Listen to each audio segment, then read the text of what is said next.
কথাই আছে তো, অতিরিক্ত কোনো কিছুই ভালো না। প্রচণ্ড গরমে যখন অস্থির, তখন সবাই মিলে ভগবানের কাছে একটু বৃষ্টির জন্য প্রার্থনা করেছি। এখন এত বৃষ্টি হচ্ছে যে অসহ্য হয়ে পড়েছি।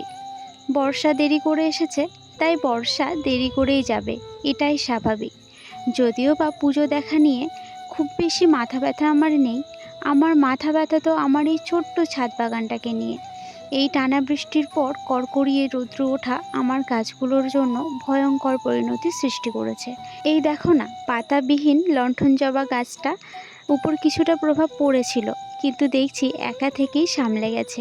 কিন্তু এই পয়েন্সেটিয়া গাছটা একদমই মৃতপ্রায় অবস্থা।